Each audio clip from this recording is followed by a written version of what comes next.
Hello, my name is Frankie Panzanella Goodrich, and today we're going to be talking about preaching in a contemporary world.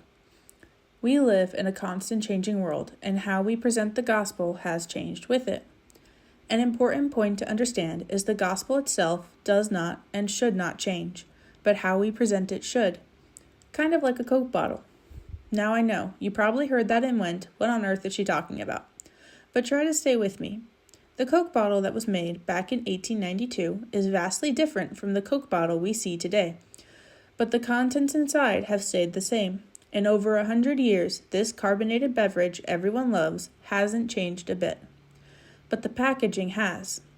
In the same way, our message doesn't need to change, but the way we present it does. The people we are preaching to today are not the same people who were being preached to 20 years ago. They live in a completely different world and face completely different challenges. They face a different political climate, job market, and school environment. This generation is facing issues that did not exist 30 years ago, let alone 20.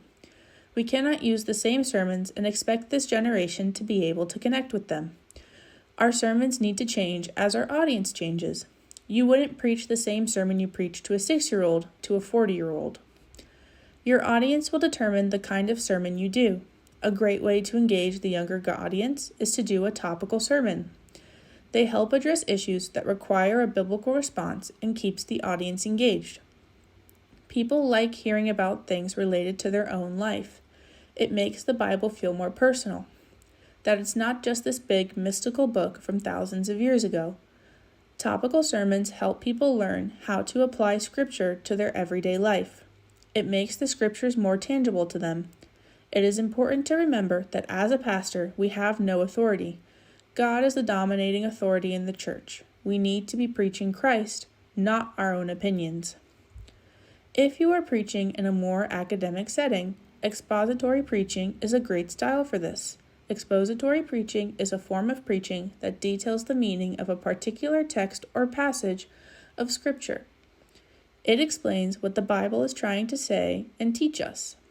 This style of preaching will also tend to dive deeper into the meaning behind the original Greek or Hebrew, words used when the Bible was written. With this style, the main idea of your sermon is the main point of the text you are studying. It aligns the interpretation of the text with the doctrinal truths of the rest of the Bible.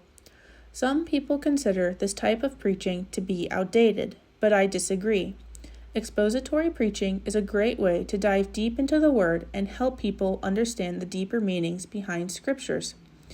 Do I tend to prefer topical sermons? Yes, but I recognize the value of listening to more than one style of preaching. Another great way to engage your audience is to make storytelling a part of your sermons.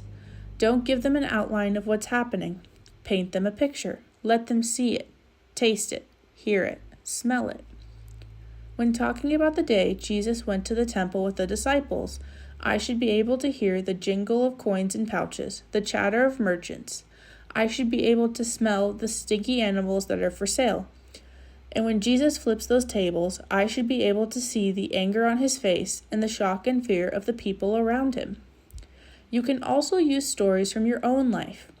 Adding personal experiences to your sermons can help you appear more relatable to your audience. It can also help people to better understand a point you are trying to explain.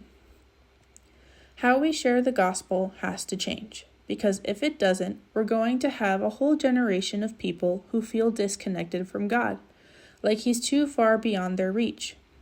We have to meet them where they are, not expect them to come to us. We have to show them that the God of Abraham, Isaac, Paul, and Peter was not just their God, but he's our God too. God has never and will never change, and neither will his word. But people change, and so, as pastors, we have to get creative with how we preach. And you might be saying, but Frankie, I'm not a very creative person. And I'm here to tell you that's simply not true. We were created in the image of a very creative God.